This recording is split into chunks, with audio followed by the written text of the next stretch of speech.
Hey, how's it going? I have a few different topics I wouldn't mind exploring today.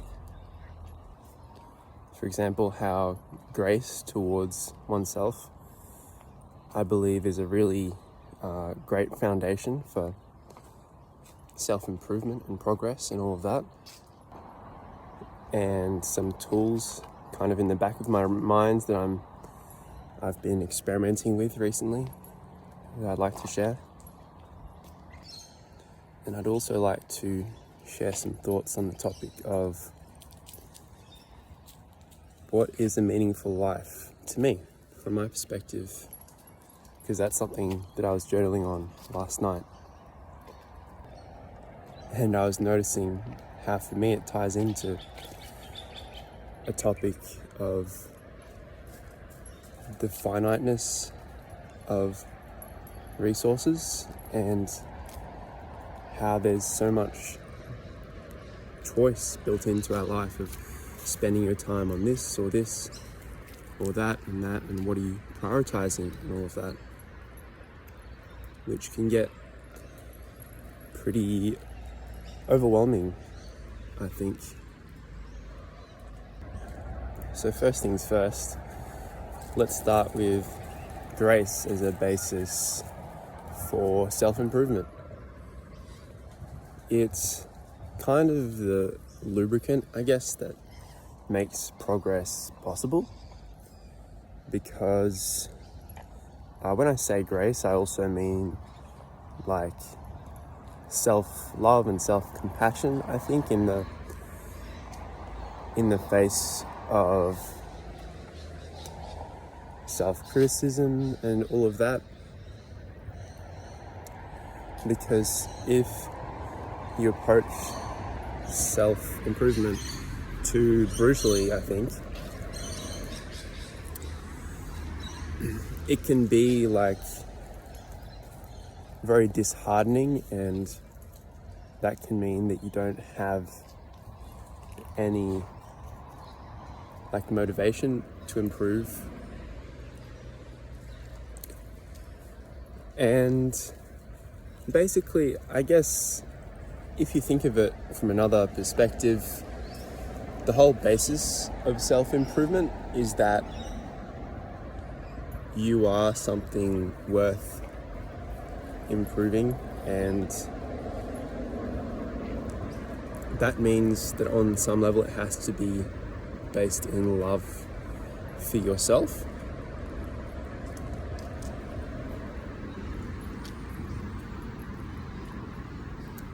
Whereas I think that this is probably where the difference between constructive criticism and helpful criticism or self-criticism comes in, which is where you make the criticism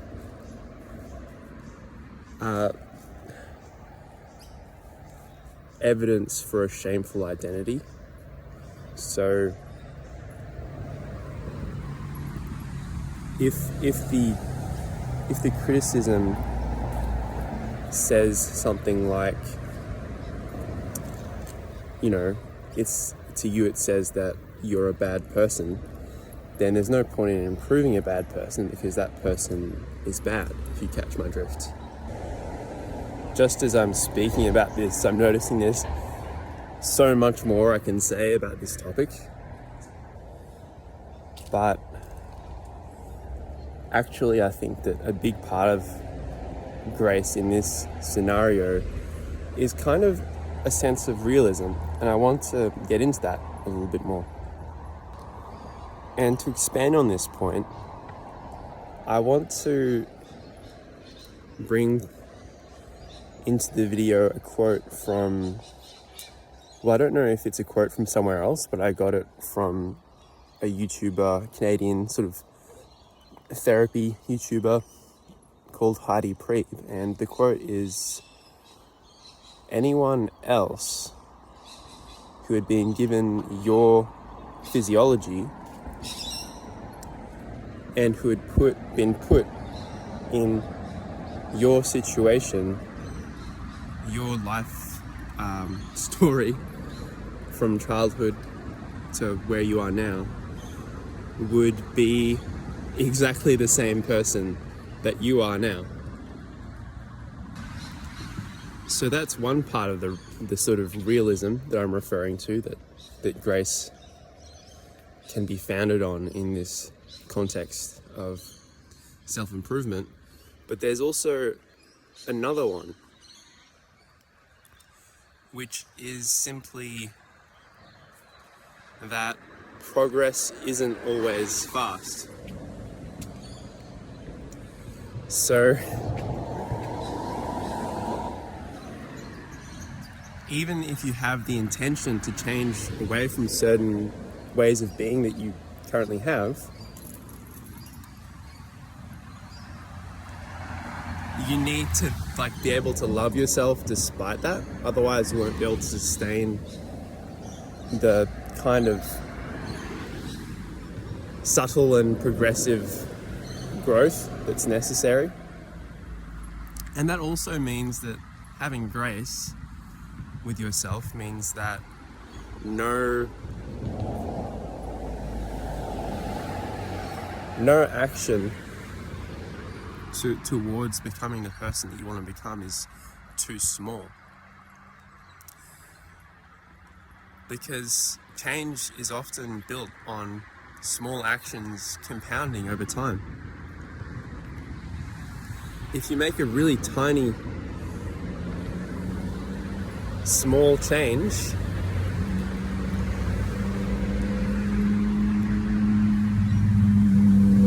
that should actually be celebrated from a realistic grace perspective, because your current ways of being didn't happen all in one go overnight. They were built over your entire lifetime. So what you should do is celebrate your intention to change, and also celebrate every small effort. No effort is too small, and no failure is no failure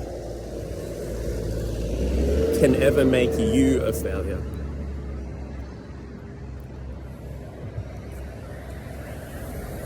So that's where it comes back to identity, in a sense, where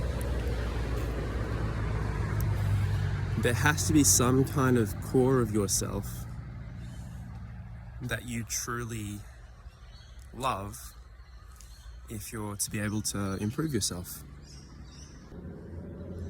And I want to use that as a bit of a segue to my next kind of point, which is what makes life meaningful to me? What is a meaningful life to me? And I want to kind of use a bit of that last point to define that, which is, is there something in myself that I love, or some core of myself that I love? And in that sense,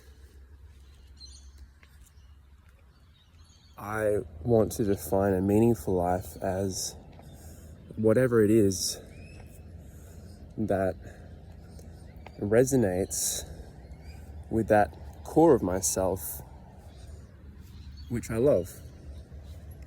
So that core of myself which I love, I guess, is, like I've discussed, a great basis for self-improvement, and also a great compass for direction.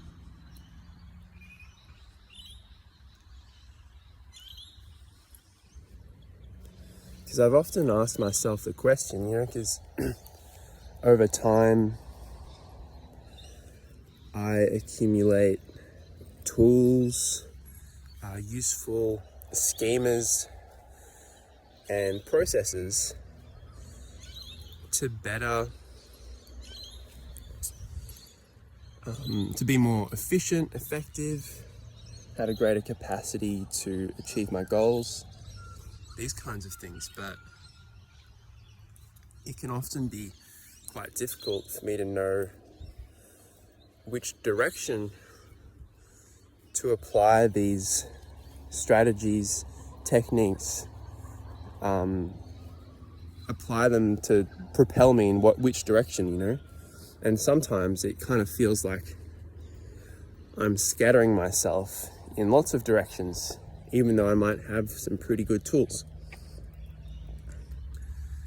So how does one zero in and actually find the right direction to go in? And obviously experimentation is a big part of that. But I really want to explore more what does a meaningful life look like to me. Because I really feel that this will give me a much better grasp of what direction I want to go in. And I think that kind of implicitly brings in self-care into the entirety of my life. Because if I've defined self-care as serving that inside of me which I love,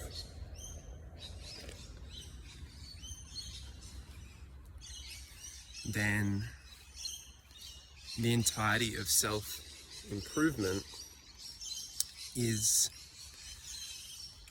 an effort to bring forth from myself into the world that which is of like nature to that inside of myself which I love. So I love how thinking about it this way brings together these two domains of self-improvement and self-care.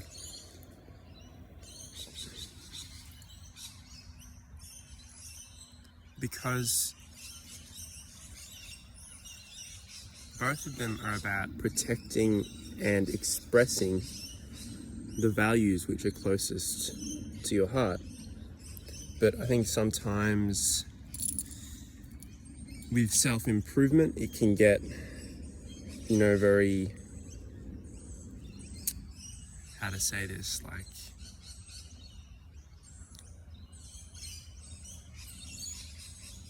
the word that comes to mind is masculine, but I don't know if that's really the right word to use. Because I don't want to too much stereotype things,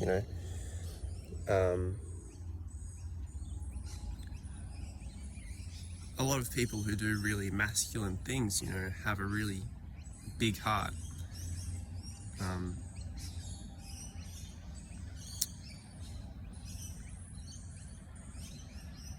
And really, channel their heart through whatever they're doing. And that's, I think, sometimes how they take what they're doing to such extreme lengths. I'm finding it challenging right now to talk about what is meaningful to me in life and what makes life meaningful. And I have a lot of thoughts that I can talk about, but I think a lot of it is quite undigested in a way. So it would be me exploring it out loud rather than me saying concise stuff that I've already kind of come up with, digested, all of that. But I suppose I should just bring in a couple of points before I move on to the end of the video.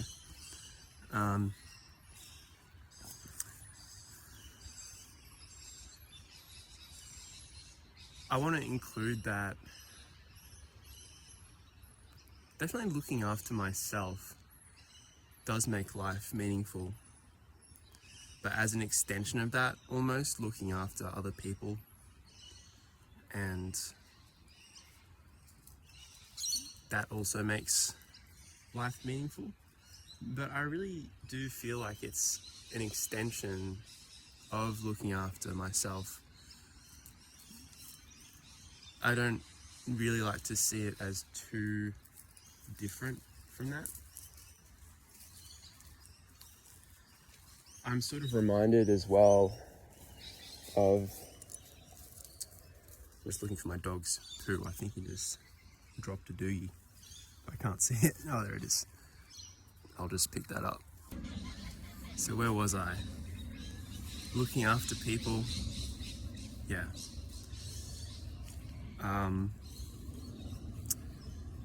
Being in the heart. I think that's sort of something I've come across through Adyashanti, who I mentioned, I believe, in my last video, or recently. He's a spiritual teacher, and yeah, he talks about being in the heart, living from the heart. That makes life really meaningful to me. And I also feel like I want to mention, there's a YouTube channel that, there's many YouTube channels that talk about performance, but there's one where he's a guy who's, one of his main focuses is flow, the flow state, all of that. And he talks about the findings of this study and 4 core principles that are like foundations of flow. And I wish I could remember all of them. I probably could if I tried real hard. But one of them is mastery. And probably one of them was also the feeling of progress, which reminds me of, the proximal zone of development, the optimal level of hardness of something that pushes you but is achievable.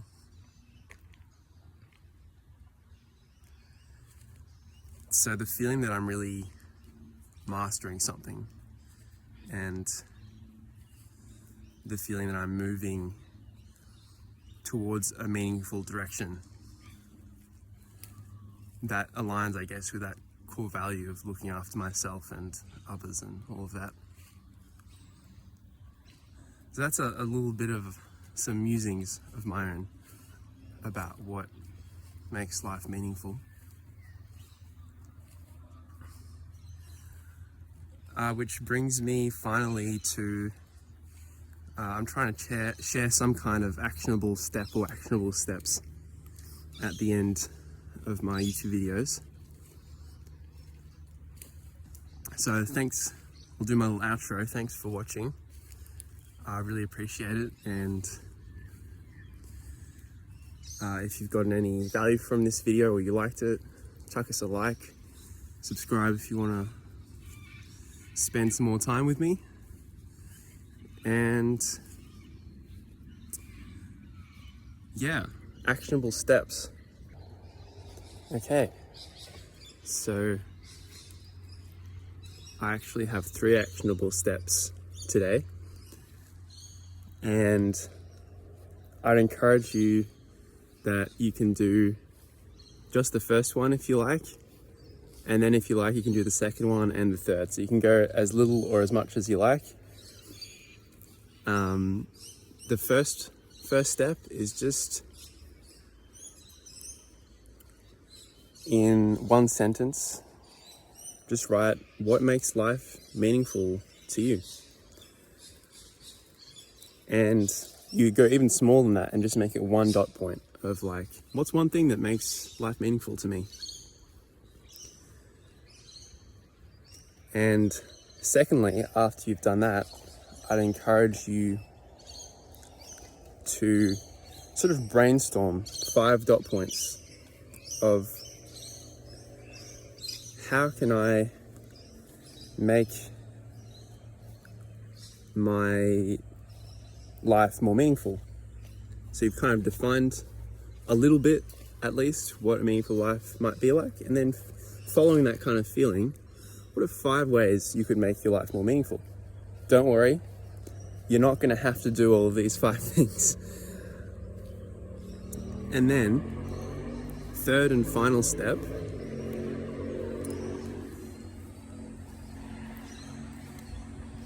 pick the smallest possible thing you can think of that you'll be able to commit to, that will contribute to making your life even just a little bit more meaningful in the days to come.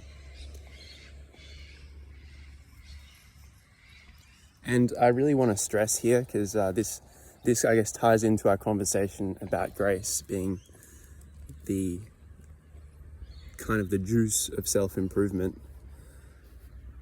or like the lubricant of it, I guess, a catalyst, if you will, that really, like,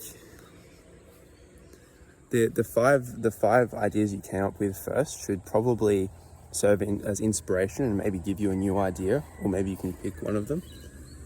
But once you've picked one, really feel like, is this small enough that I can honestly commit to myself that I can follow through with this?